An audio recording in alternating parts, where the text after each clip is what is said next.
Since the global ended, we've seen global air travel return to the pre-levels. However, one major factor that was made apparent when things returned to normal is the shortage of airline pilots worldwide. This has led to chaotic scenes in airports during the summer and during the major holiday period that we've just gone through. Of course, let's consider that the shortage of pilots worldwide is one major contributor to the chaos that we've witnessed in airports around the world. It's difficult to determine exactly how many pilots there are in the world because the number is consistently changing as people enter and leave the profession. However, it is estimated that there are hundreds of thousands of pilots worldwide. The exact number depends on the type of aircraft they fly and the region in which they work. In this episode, we'll be focusing on the lack of commercial airline pilots around the world. Welcome to NBD Reels, and thanks for joining me again for another episode. Before we get into the episode, if you are watching this video and you're not subscribed to the channel, please make sure that you do hit that subscribe button, and please make sure that notifications are turned on so that you don't miss any future uploads. Also, this episode is available as an audio on whatever podcast platform you use.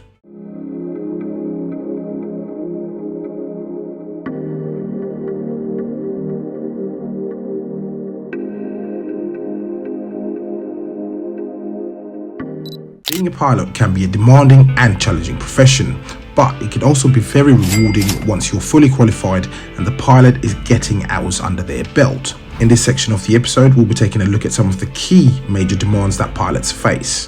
The first one being long hours. Pilots often work long hours, including overnight and weekend shifts. They may also be away from home for extended periods of time, depending on the length of their flights and layovers. The second being physical and mental demands. Pilots must be in good physical condition and have excellent mental agility and focus. They're required to pass regular physical exams and must be able to react quickly in emergency situations. The third key major demand we'll look at is a stressful working environment. Pilots work in a high-pressure environment as they are responsible for the safety of the passengers, crew, and the aircraft itself. They must be able to handle stress and maintain their composure in challenging situations.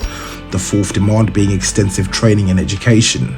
Pilots must undergo extensive training and education in order to obtain the necessary certification and meet regulatory requirements. This can involve many hours of classroom and flight training and may require the completion of a college degree. And the final key demand we'll be considering will be the responsibility that pilots have. Pilots are entrusted with the safety of passengers and crew, as well as the aircraft. This requires a high level of responsibility and professionalism. Despite these demands, many pilots find the profession to be rewarding and fulfilling.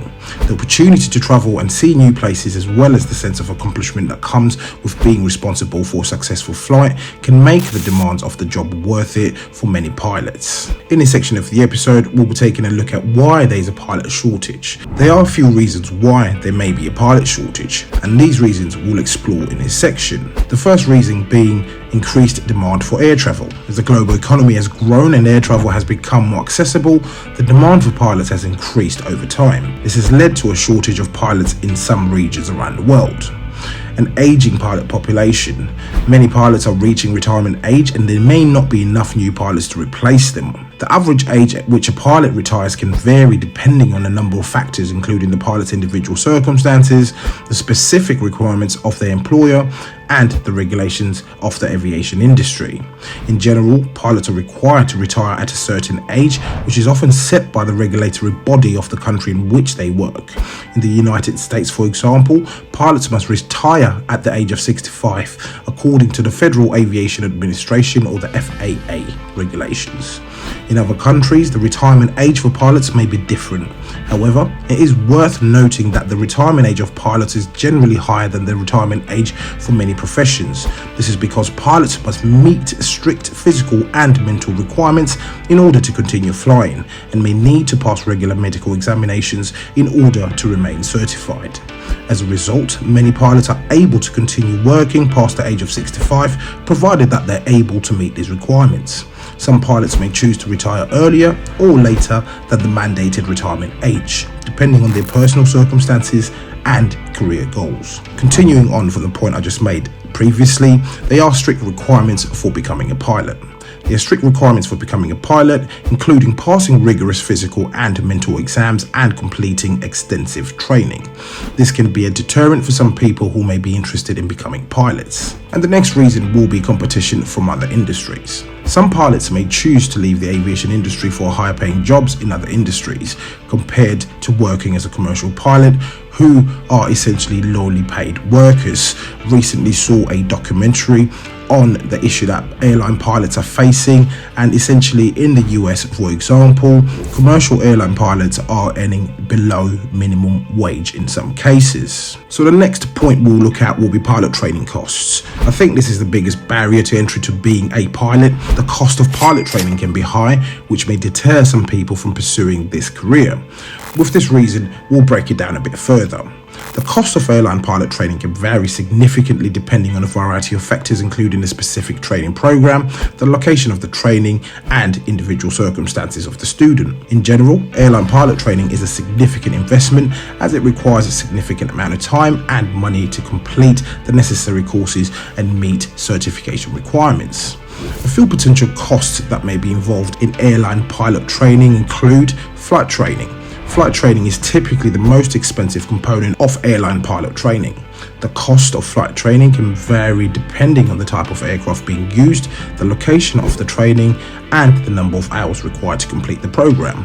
For example, a flight training program that uses single-engine aircraft may be less expensive than a program that uses multiple-engine aircraft. Classroom training. Many pilot training programs include classroom instruction, which may involve the use of textbooks, computer-based training programs, or other materials. The cost of classroom training can vary depending on the specific program and the duration of the training. Certification and testing fees. In order to become a pilot, individuals must pass a series of exams and meet other certification requirements. The cost of these exams and fees can vary depending on the specific requirements of the regulatory body overseeing the certification process. Of course, and the final point with costs being living expenses. Of course, across the world, commodities and the cost of living has skyrocketed, and pilots in training may incur additional expenses for housing, meals, and other living expenses depending on the location of the training and the duration of the program. Overall, cost of airline pilot training can be significant, and it is important for aspiring pilots to be carefully consider the costs and benefits of different training programs before making a decision. In conclusion, I'd say the pilot shortage is a complex issue that is affected by a variety of factors.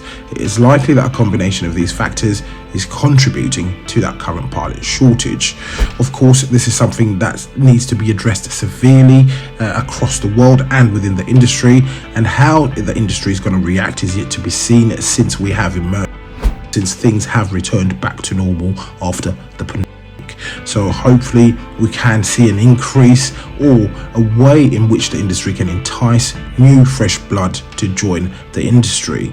However, thank you so much for watching, and if you're not subscribed to the channel, please do make sure that you hit that subscribe button. Thanks again for watching.